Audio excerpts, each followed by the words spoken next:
La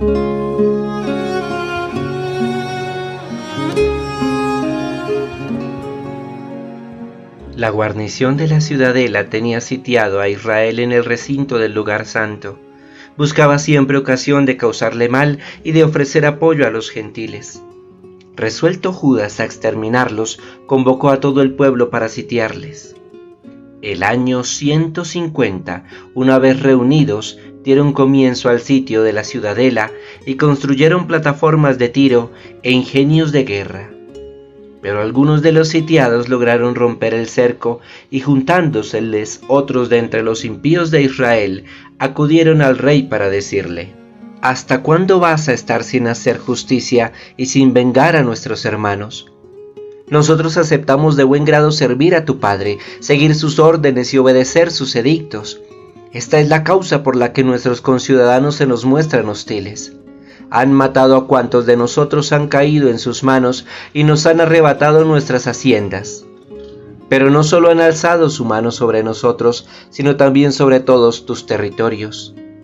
He aquí que hoy tienen puesto cerco a la ciudadela de Jerusalén con intención de tomarla, y han fortificado el santuario y Betsur. Si no te apresuras a atajarles, se atreverán a más, y ya se te hará imposible contenerles. Del libro primero de los Macabeos, capítulo 6, versículos del 18 al 27. Hemos escuchado durante los últimos fragmentos de la palabra de Dios la mención de esta ya para nosotros famosa ciudadela de Jerusalén. La ciudadela se refería a una serie de fortificaciones y construcciones a los pies de Jerusalén, cerca de ella, junto a ella, pero destinada a ser el hogar de los miembros del ejército griego o del poder griego que se suponía debería estar gobernando en la ciudad.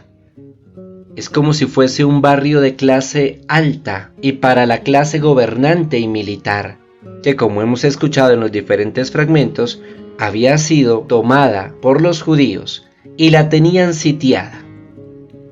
En ese contexto es en el que los que están dentro de la ciudadela y algunos judíos que se les unen van a darle quejas a Antíoco V Eúpator, hijo de Antíoco Epífanes, para solicitarle que intervenga.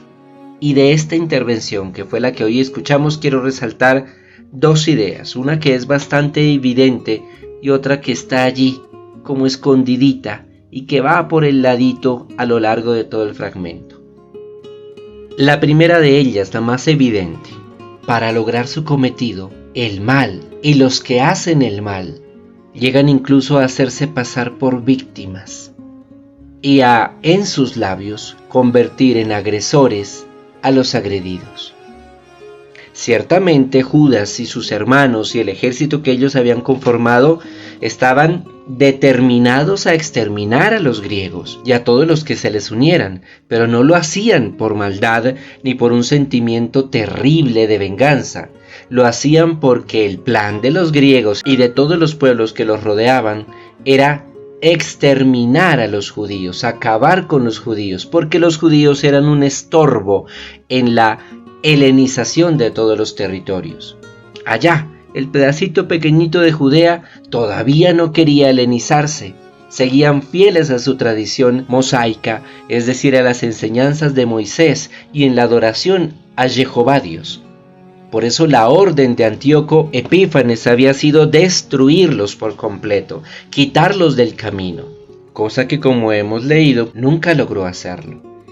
Pero con tal de vencer a esos judíos, los griegos y los pueblos circunvecinos y los judíos que se habían vendido a la cultura helena o griega, estaban, como se dice popularmente, volteando la torta, haciendo pasar por malos a los que en el fondo eran buenos, y ellos, que eran los que tenían el plan de exterminar a los judíos, haciéndose pasar por víctimas.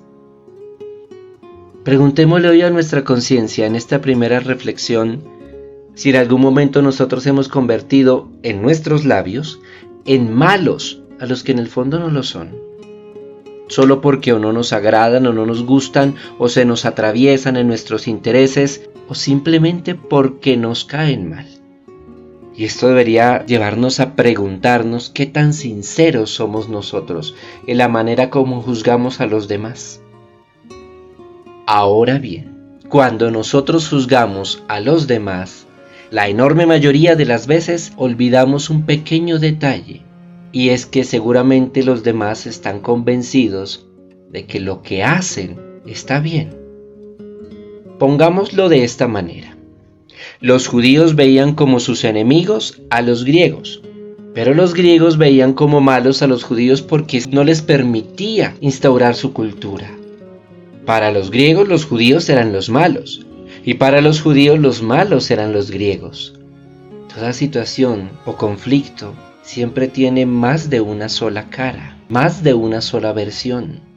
Y muchas veces juzgamos a la contraparte pasando por alto que seguramente esa contraparte está convencida de que lo que hace lo hace bien y hasta para una noble causa.